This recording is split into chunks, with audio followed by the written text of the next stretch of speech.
Hi everyone, welcome to study with Gyan Prakash. तो friends, यहाँ पर हम बात करेंगे आज यानी कि 23 अक्टूबर के दैनिक रोजगार समाचार के बारे में। और देखो, जो खबरें मैं यहाँ पर लेकर आता हूँ, कुछ खबरें तो अखबारों में मिल जाती हैं, लेकिन बाकी जो खबरें होती हैं उसके लिए मुझे काफ़ी देर तक सर्च करना पड़ता है। और यही वजह होती है कि मैं थोड़ा सा समय लेता हूँ। और दूसरी बात ये है, यहाँ पर जो भी न्यूज़ आपको मिलती है वो ऑथेंटिक होती है। यहाँ पर फेक न्यूज़ के लिए कोई भी जगह नहीं दी जाती है। तो आप लोग बिल्कुल भरोसा कर सकते हैं कि जो भी खबरें इस चैनल पर आपको मिलेंगी वो बिल्कुल ऑथेंटिक होंगी। तो देखो, अगर आपने नेट की परीक्षा पास कर रखी है, यानी कि अगर आप नेशनल एलिजिबिलिटी टेस्ट या फिर समकक्ष स्लेट की परीक्षा होती है, सेट की परीक्षा होती है, अगर आपने पास कर रखी है तो आपके लिए यहाँ पर अवसर है। साथ ही साथ जो लोग पीएचडी होल्डर हैं या फिर जिनके पास एक्सपीरियंस है, उनके लिए भी यहाँ पर अवसर है। अलीगढ़ मुस्लिम विश्वविद्यालय में इस समय टीचर्स की वैकेंसी आई हुई है। इसमें कौन कौन सी वैकेंसीज हैं, पहले ये मैं आपको बता दूं। तो यहाँ पर देखेंगे आप, तो कुल मिला के एग्रीकल्चर डिपार्टमेंट के साथ साथ arts, commerce, international studies, law, life science, science, social science, women's college और एएमयू सेंटर्स में यहाँ पर वैकेंसी है। और वैकेंसी में प्रोफेसर्स के पद हैं, इसके अलावा एसोसिएट प्रोफेसर के पद हैं और असिस्टेंट प्रोफेसर के पद हैं। तो जैसा कि आप लोग जानते हैं कि प्रोफेसर बनने के लिए यहाँ पर आपके पास पीएचडी होनी चाहिए, प्लस एक्सपीरियंस भी मांगा जाता है। एसोसिएट प्रोफेसर के लिए भी आपसे एक्सपीरियंस की डिमांड की जाती है। लेकिन अगर आप असिस्टेंट प्रोफेसर बनना चाहते हैं, तो आप अगर सिंपली केवल नेट की परीक्षा क्वालिफाई हैं तो आप यहाँ पर आवेदन कर सकते हैं। तो काफ़ी लंबी चौड़ी लिस्ट है। यहाँ पर लगभग हर विषय के लिए आपको वैकेंसी देखने को मिल जाएगी। और ऑनलाइन आवेदन की जो प्रक्रिया है ये फ़िलहाल शुरू हो चुकी है। और मैं आपको डेट्स बता देता हूँ। देखो, ऑनलाइन आवेदन की जो लास्ट डेट है वो 19 नवंबर है। और ऑनलाइन आवेदन करने के पश्चात इसकी जो हार्ड कॉपी है वो आपको विश्वविद्यालय को भेजनी है। उसके लिए 19 नवंबर लास्ट डेट रखी गई है, यानी कि 19 नवंबर तक आपको ऑनलाइन आवेदन और 29 नवंबर तक आपको इसकी हार्ड कॉपी यूनिवर्सिटी को भेज देनी है। तो ये बात ध्यान रखिएगा। विज्ञापन संख्या है 2/2024 और ये विज्ञापन जारी हुआ है 19 अक्टूबर 2024 को। तो फिलहाल फ्रेंड्स, इसके लिए जो यहाँ पर पद हैं आपने देखा यहाँ पर कि प्रिंसिपल, डायरेक्टर, प्रोफेसर के साथ साथ एसोसिएट प्रोफेसर और असिस्टेंट प्रोफेसर के लिए पद हैं। और फिलहाल जो पदों के लिए अगर आप चाहें तो ये पूरा जो विज्ञापन है देख सकते हैं कि इसमें आपका विषय है या नहीं है, क्योंकि मैं थोड़ा सा यहाँ पर वीडियो को शार्ट रखना चाहता हूँ, इसलिए मैं यहाँ पर बहुत डिटेल में नहीं जा रहा हूँ। आपको केवल मुख्य मुख्य जानकारी यहाँ पर प्रोवाइड कर रहा हूँ। तो जैसे कि अगर आप प्रोफेसर बनना चाहते हैं तो इसके लिए यहाँ पर जो एलिजिबिलिटी है वो यही है कि आपने पीएचडी आपकी पूरी हो। और साथ ही साथ यहाँ पर आपसे जो है मांगा जा रहा है आपकी मिनिमम 10 रिसर्च जो हैं वो 10 research publications in the peer reviewed of UGC listed journals. और ये भी कहा गया कि 10 ईयर्स ऑफ टीचिंग एक्सपीरियंस। तो खैर, इसके बारे में छोड़ते हैं, आगे बढ़ते हैं और बात करेंगे एसोसिएट प्रोफेसर के बारे में। तो इसमें भी आपसे जो एलिजिबिलिटी मांगी गई है, बहुत सारे विषय हैं जैसा कि आप यहाँ पर देख सकते हैं। तो इसमें भी वही है कि अगर आप इसमें आवेदन करना चाहते हैं तो पीएचडी आपके पास होनी चाहिए और मिनिमम 8 साल का आपके पास एक्सपीरियंस भी होना चाहिए। लेकिन फ्रेंड्स, अगर आप आवेदन करना चाह रहे हैं असिस्टेंट प्रोफेसर के लिए तो यहाँ पर आप सिंपली आवेदन कर सकते हैं। आप अपना विषय यहाँ पर देख सकते हैं। अगर आपकी वैकेंसी यहाँ पर है तो आसानी से आप आवेदन कर पाएंगे। ज़्यादा कुछ नहीं है इसमें, केवल अगर आपने नेट की परीक्षा पास की है या संबंधित स्लेट या नेट की परीक्षा आपने पास की है तो आप यहाँ पर आवेदन कर सकते हैं। आवेदन ऑनलाइन किए जाएंगे, इसके बाद उसकी जो हार्ड कॉपी होगी वो आपको विश्वविद्यालय को भेजनी पड़ेगी। ठीक है। और क्वालिफिकेशंस तो मैंने आपको बता ही दिया है। बाकी काफ़ी लंबा विज्ञापन है ये, अगर हम चर्चा करें तो पूरा जो सेशन है 10-12 मिनट का मैं रखना चाहता हूँ इसे, तो ये पूरा 10-12 मिनट यही ले लेगा। तो इस पर चर्चा हम पुनः कर लेंगे। फिलहाल इसके बारे में आज के अखबारों में भी जो विज्ञप्ति है प्रकाशित हुई है कि एएमयू में शिक्षकों के 224 पदों पर भर्ती के लिए आवेदन प्रक्रिया शुरू की गई है। और इसके लिए जो लास्ट डेट है ऑनलाइन वो 19 नवंबर है, ऑफलाइन आवेदन 29 नवंबर तक। मतलब इसका यहाँ पर ये कहने का है कि 19 नवंबर तक ऑनलाइन आवेदन करके फिर उसकी जो हार्ड कापी है, ऑफलाइन कापी, वो 29 नवंबर तक आपको विश्वविद्यालय को भेज देनी है।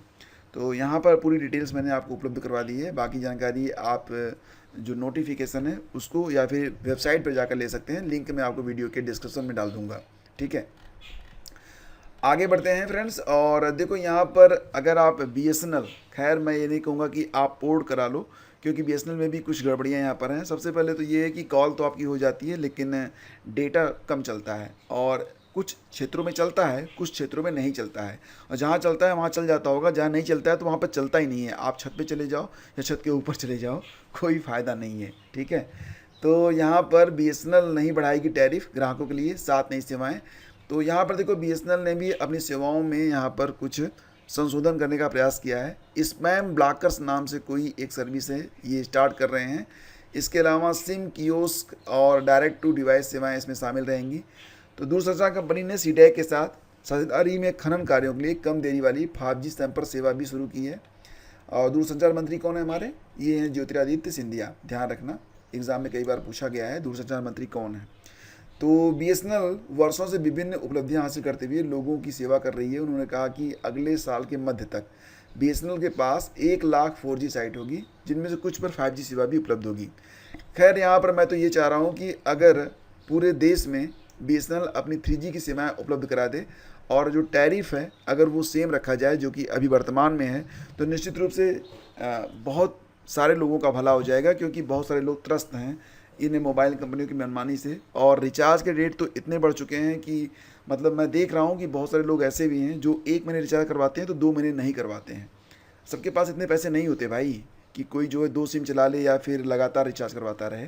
तो बहुत ही मुश्किल समय आ गया है, और जो मोबाइल कंपनियां हैं उन्होंने अपने रेट तो इतने बढ़ाए हैं कि फ़िलहाल लगभग डबल ही महसूस होता है। कराने जाओ तो लगता है कि अरे इतना कैसे बढ़ गया। खैर, जो जियो का मामला था ये 394 या 380 रुपये से शुरू हुआ था, ऐसा समथिंग था, और इसके बाद अब लगभग 1000 रुपये तक पहुंच चुका है। खैर, यहाँ पर एक खबर और भी है कि माध्यमिक शिक्षक 2 दिसंबर से प्रदेश में शुरू करेंगे जेल भरो आंदोलन। तो माध्यमिक शिक्षकों की कुछ मांगे हैं। 19 सूत्री मांगों के समर्थन में शिक्षक संघ का निदेशालय पर कल चेतावनी धरना भी था। तो कुल 19 सूत्री मांगों में उनकी जो मुख्य मांगे हैं वो ये हैं कि पुरानी पेंशन बहाल की जाए, तदर्थ शिक्षकों की बहाली की जाए, धारा 18 को नए शिक्षा आयोग में शामिल करने आदि की मांगें उठाई गई हैं। अध्यक्षता कर रहे प्रदेश अध्यक्ष चित्रनारायण सिंह ने कहा कि शिक्षकों की मांगें नहीं मानी गई तो 2 दिसंबर से पूरे प्रदेश में जेल भरो आंदोलन को स्टार्ट किया जाएगा। ये तस्वीर आप यहाँ पर देख सकते हैं। इसके अलावा बात करेंगे अब शिक्षा सेवा चयन आयोग के बारे में, जिसके ऊपर पूरा दारोमदार है उत्तर प्रदेश में होने वाली सभी शिक्षक भर्तियों के बारे में, जिसके बारे में मैंने कल आपको अपडेट भी दिया था कि फ़िलहाल तो आपका ये साल पूरा खाली है। इस साल तो ना तो कोई परीक्षा होने वाली है और अभी तक आयोग को कोई अध्याचन भी मिला नहीं है।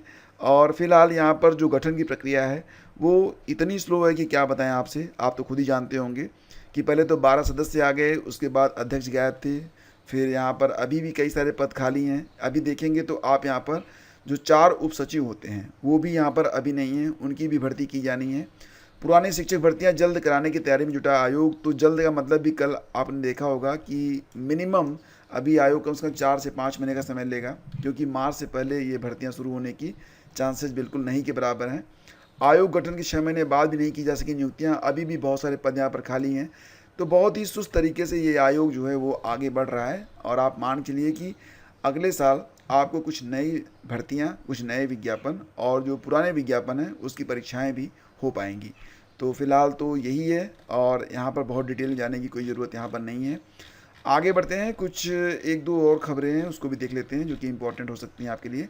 जैसे कि पीसीएस के अलावा अन्य परीक्षाओं में भी फंसेगा केंद्र निर्धारण का पेंच। तो जैसा कि आप जानते ही हैं कि पीसीएस में कुल मिला के इस बार संख्या है 5,76,000 के आसपास, और उसके लिए ही आयोग जो है मतलब अगर गंवई भाषा में कहें तो हाँफ रहा है। मतलब उसको परीक्षा केंद्र मिल नहीं पा रहे हैं, क्योंकि जो नई एसओपी जारी हुई है उसके मुताबिक अब यहाँ पर जो प्राइवेट कॉलेज हैं उनको सेंटर बनाया नहीं जाएगा।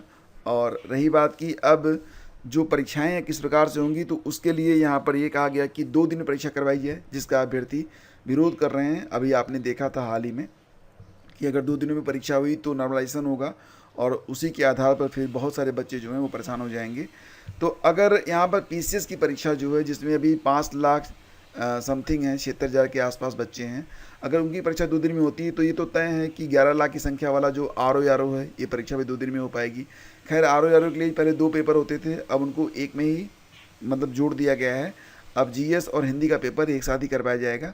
इसके अलावा देखेंगे तो बहुत सारी भर्तियां हैं जो कि यूपीपीएससी करवाता है, जिसमें एलटी ग्रेड भी है, खंड शिक्षा अधिकारी भी है, और राजकीय इंटर कॉलेजों में भी। तो इसमें भी विज्ञापन जब जारी होता है तो 5 लाख से ज़्यादा ही मतलब यहाँ पर आवेदन आते हैं, और अगर यही स्थिति रही तो इनके लिए भी परीक्षा केंद्र खोजने में बहुत मुश्किल होगी। लेकिन मुझे लगता है कि एक बार परीक्षा केंद्र अगर खोज लिए गए तो फिर आगे दिक्कतें नहीं आएंगी, क्योंकि तब एक लिस्ट होगी आयोग के पास ना, और फिर वो लिस्ट आराम से वो भेज कर उसको वेरीफाई करा पाएंगे। ये पहली बार हो रहा है तो थोड़ी सी मुश्किल इनको पेश आ रही होगी।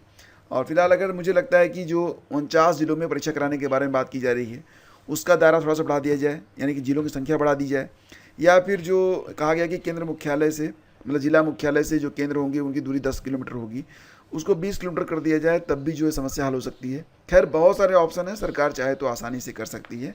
और यहाँ पर देखो लिखा गया है कि एलटी ग्रेड के लिए जो पिछला विज्ञापन 2018 में आया था, तो अब 6 साल बीत चुके हैं। बहुत सारे बच्चे तो कल्याण हो गया उनका, उनकी उम्र ही निकल गई। और रही बात प्रवक्ता के बारे में, तो 2020 में भर्ती आई थी, 4 साल निकल गए।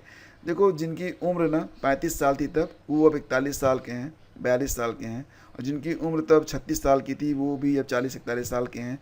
तो निश्चित रूप से अगर नियमित रूप से भर्तियाँ नहीं आती हैं, तो आप किस उम्र में ओवर एज हो जाएंगे कोई नहीं जानता है। मेरा कहने का मतलब ये है कि मान लेते हैं कि जब आप 34 साल के हैं तब एक वैकेंसी आती है, और आप सोचते हैं कि आपका चयन नहीं हुआ, अगली भर्ती में आप चयन ले लेंगे। अगली भर्ती आए ही ना, जब तक आप 41 के हो ना जाएँ, तो भैया क्या हो सकता है। तो इस प्रकार से जो भी आपके सामने हो, बेहतर यही होगा कि आप उस पर ही फोकस करें और उसी को अंतिम अवसर मान के चलें, क्योंकि यहाँ पर अवसर बहुत कम है।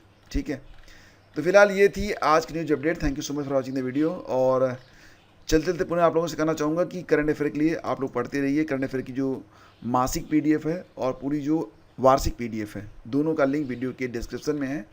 और अगर आप पढ़ाकू हैं, पढ़ना चाहते हैं, कुछ करना चाहते हैं, तो ये पीडीएफ आपके लिए अपरिहार्य है।